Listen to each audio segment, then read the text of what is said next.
Proclamación del Santo Evangelio según San Mateo. Gloria a ti, Señor.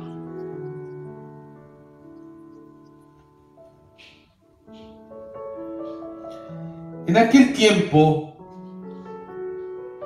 llamando Jesús a sus 12 discípulos, les dio poder para expulsar a los espíritus impuros y curar toda clase de enfermedades y dolencias. Estos son los nombres de los 12 apóstoles. El primero de todos, Simón, llamado Pedro, y su hermano Andrés, Santiago y su hermano Juan, hijos de Zebedeo, Felipe y Bartolomé, Tomás y Mateo, el publicano, Santiago, hijo de Alfeo, y Tadeo, Simón, el cananeo, y Judas Iscariote, que fue el traidor. A estos 12 los envió Jesús con estas instrucciones: no vayan a tierra de paganos, ni entren en ciudades de samaritanos. Vayan más bien en busca de las ovejas perdidas de la casa de Israel. Vayan y proclamen por el camino que ya se acerca el reino de los cielos. Palabra del Señor. Gloria a ti, Señor Jesús.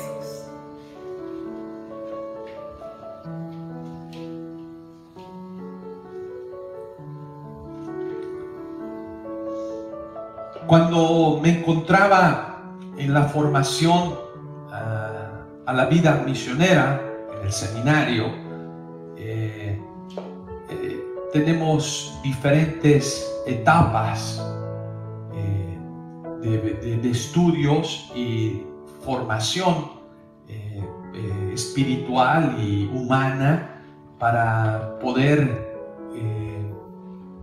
prepararte para esa misión que Jesús nos dejó. En otro evangelio más adelante, el mismo Mateo, casi al final de su evangelio, va a dar la misión final que Jesús les da a los discípulos. ¿Y cuál es? Vayan a todo el mundo, y prediquen la buena nueva, la buena noticia, bautizándolos en nombre del Padre, el Hijo y el Espíritu Santo. Amén. Pero hoy les da otra misión, ¿sí? Esta no es la única misión. Esto nos recuerda que estamos llamados a ser misioneros. Yo cuando sentí ese llamado, yo ya quería ir inmediatamente. ¿A dónde voy? ¿A dónde vamos a ir? A predicar. Te dicen no. En las diferentes etapas de formación que tienes que ir preparándote. Y teníamos el postulantado donde se estudiaba la filosofía. Teníamos el tiempo del noviciado, 2 años, que era espiritualidad, prepararte. La teología, el teologado, donde eran 4 años. Y uno decía, ¿por qué tanto tiempo? Y en cada etapa teníamos experiencias diferentes de ministerio, de apostolado, diferentes misiones. Yo recuerdo que cuando estaba en la filosofía nos mandaban a la periferia de la ciudad a trabajar en comunidades humildes, pobres. Después el formador en el verano nos mandaba a tener experiencias en pueblos indígenas. Y uno decía, bueno, claro que ahí son los más necesitados, pero nos hacía entender como misionero que íbamos a enfrentar otra cultura y teníamos que respetar la cultura, cómo llevar el evangelio a estas comunidades. En otras ocasiones nos mandaban a pueblos campesinos pobres. A veces otra vez nos mandaban a la periferia de las ciudades, donde están las favelas, los barrios pobres, humildes. Teníamos diferentes experiencias en las diferentes etapas. Cuando estaba en la teología, me recuerdo que la escuela también nos supervisaba, nos ayudaba a entender el ministerio para prepararnos a esa misión, a la misión de llevar la buena noticia, ¿sí? Y me recuerdo que era el apostolado en las calles y se tenía como el lema que decía: las calles son nuestra parroquia. ¡Wow! Y los combonianos pues tenemos un eslogan que dice: el mundo es nuestra parroquia. No nada más un territorio chiquito, el mundo entero. ¿Por qué les comento esto? Porque eso nos fue preparando para tomar la decisión final cuando nos dicen: esté listo a la misión que Dios te va a enviar. Sí, porque a veces nosotros ponemos condiciones. No, yo no voy allá, yo quiero esto y esto. Aquí Jesús hoy nos presenta con el Evangelio de Mateo, primero, ya quiénes son los elegidos. Les da un poder. Les da un poder, dice, les dio el poder para expulsar espíritus impuros y curar toda clase de enfermedades. Aquí quiero que entendamos esto bien importante, ¿sí? Es la potestad que Jesús la da. Porque muchos de nosotros hoy en día quieren apropiarse de ciertos poderes, de ciertas cosas y decir: yo me siento con esta autoridad. No, aquí es Jesús que da ese poder, da la potestad, y aquí de expulsar los espíritus impuros y curar. Ahí te va. Te doy el poder para curar toda clase de enfermedades y dolencias. Primero los va preparando, y aquí vemos cómo Jesús los llama. Y el primero de todos, ¿quién es? Es bien interesante, hoy menciona los 12 nombres. El evangelista Mateo, él no se pone como primero, siempre pone el primero de todos, Simón, llamado Pedro. ¿Qué nos quiere recordar? Que Jesús escogió un líder. Y allí es el fundamento de la iglesia. No puso primero a Bartolomeo, ni puso a Felipe, ni puso a Tomás, ni puso a Mateo, ni puso a Judas, ni puso a Santiago, ni a Juan. Puso a Pedro. Pedro. Y aquí lo menciona siempre a Pedro. Y casi siempre se lo lleva a Pedro como para aprender cómo tiene que dirigir esta comunidad, esta misión que Dios le ha encomendado de dirigir la iglesia. Tú eres Pedro, y sobre esta piedra edificaré mi iglesia. No dice que es la piedra principal angular es Jesús, pero el fundamento, los fundamentos, pues son los apóstoles. Cuando nosotros decimos en el credo, creo en una iglesia que es una santa, católica, apostólica. Jesús funda esta iglesia con estas piedras, con Pedro como fundamento.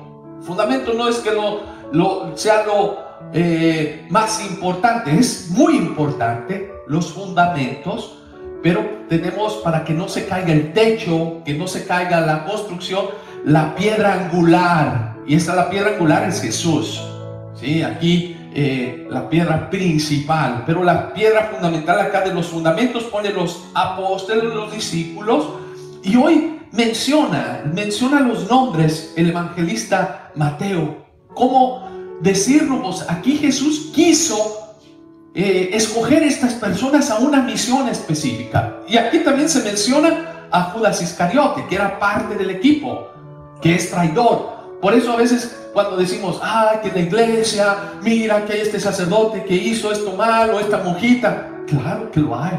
¿Por qué lo vamos a negar? ¿O por qué se va a negar? Es como nuestra casa, nuestras familias. ¿Todos son iguales? ¿Nuestros dedos de la mano todos son iguales? No.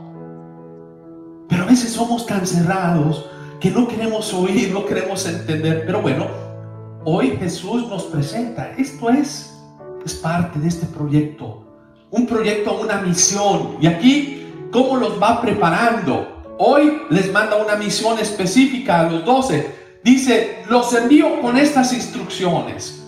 ¿Cuáles son esas instrucciones? No vayan a tierra de paganos. ¿Sí? No porque Jesús desprecia a los paganos, no entren a ciudad de samaritanos. No porque el evangelio no es para los samaritanos. No. Yo creo que Jesús tiene una metodología para evangelizar, para enseñar a los discípulos. Y primero les dice: vayan con las ovejas perdidas de la casa de Israel. Vayan con el pueblo. No porque no le interesan los paganos y no le interesan los samaritanos. No. Esto es precisamente un proceso de formación para entender la misión universal, que después lo vamos a ver más adelante, en unos capítulos más adelante con Mateo, que ya les da la misión completa, que le dice: vayan a todo el mundo, vayan a todo el mundo. Ya no hace cuestión exclusiva, como hoy en día muchos dicen: nomás nosotros, nomás este grupito. No, por eso la Iglesia Católica significa universal, que la misión es para todos. Esa misión que Jesús fue preparando a estos apóstoles, a estos discípulos, les da el poder, les da la potestad para llevar ese mensaje. ¿Y cuál es el mensaje nuevamente que Jesús viene a traer? Primero les da un poder, dice, de expulsar espíritus impuros. ¿Y cuáles son esos espíritus impuros? Pues es el poder que también tienen hoy en día los sacerdotes. ¿De qué? De sanar por medio de la confesión, el perdón de los pecados. Y aquí hay gente testaruda y terca y yo, ¿cómo voy a ir con otro pecador? Sí, también ese pecador tiene que ir con otra persona para recibir esa sanación. Yo como sacerdote no es que no tengo que ir a confesarme, también tengo que ir a recibir la confesión, porque sé que tiene la potestad otro sacerdote. Yo no me la puedo dar por sí solo. Voy con otro sacerdote a recibir ese poder del perdón de los pecados que tiene otro compañero, otro sacerdote, ¿sí? Porque tienes que creer. La persona que no quiere creer, pues bueno, necesitas fe. Necesitas fe para creer que Jesús viene aquí en la Eucaristía. Necesitas fe para creer en Dios, que es el camino, en la verdad y en la vida. Necesitas fe para que ocurran los milagros. Si no tienes fe, olvídate. ¿Para qué nos peleamos? ¿Para qué discutimos? Si todo lo quieres racionalizar y meter aquí en la mente. Yo creo que nosotros somos más que mente y que cuerpo, pues hay el Espíritu. Por eso desde el Antiguo Testamento que escuchamos en la historia de la creación, Dios le dio el soplo, Dios le dio el ruah en hebreo, que significa el Espíritu de Dios. Y ese Espíritu Santo que se posee en nosotros para poder santificar todo lo que hacemos, nuestras acciones, nuestra vida. Y esto es lo que estamos llamados a recordar, a decirle a la gente: Jesús viene a construir su reino. Y aquí también ya les da una misión concreta a Jesús. Vayan a buscar esa oveja perdida de la casa de Israel. Más tarde vamos a ver cómo también van a ir con los paganos, y tenemos ese apóstol misionero que va con los paganos, pues es Pablo que va y los convierte y les ayuda a transformar sus vidas y a creer en Jesús. Y más vamos a encontrar después a Jesús, que tiene ese encuentro con los samaritanos, con la samaritana en el pozo, allí que le pide agua, y le dice: si tú le supieras saber quién te está pidiendo agua, tú serías la que le pidieras agua a quien te lo pide. Si supieras quién soy yo soy el agua viva. Y sabemos que hay otros encuentros importantes de Jesús con los samaritanos. Pero ¿qué les dice Jesús? Vayan y proclamen por el camino que ya está cerca el reino de los cielos. ¿Cuál es el reino de los cielos?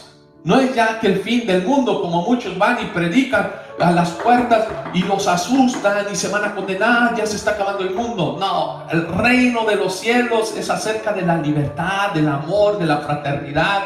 El amor real está aquí. El reino de los cielos que Jesús viene a traernos, a compartir con nosotros. Es aquel reino de los cielos que le dice precisamente Jesús en las sinagogas cuando predica. Dice: ya las prostitutas se los están ganando. ¿Por qué? Porque ellas cambian de vida y han identificado a Jesús como el Mesías, como el Salvador. ¡Qué hermoso! ¡Qué bello! Aquel que pierde el reino de los cielos es el que se cierra en su racionalismo, es aquel que se cierra en sus ideas, es el que se cierra en su soberbia, es aquel que se cierra en su ego y no quiere saber de los demás. Este reino de los cielos está cerca, está aquí, está presente. Y esta es la misión que les da en este entrenamiento que tienen los discípulos. Vayan a esta misión. después los va a llamar. Estoy seguro que Jesús los llamaba para decirles cómo les fue, qué pasó, qué sucedió. Compartan su experiencia. Esto me recuerda precisamente mi tiempo de formación, mi tiempo en que mi formador nos llamaba después de haber estado en pueblos indígenas, o haber estado en pueblos campesinos, o en pueblos de afroamericanos, o pueblos donde estamos en la periferia. Era el formador que nos llamaba y nos decía: ¿cómo fue tu experiencia? ¿Cómo está?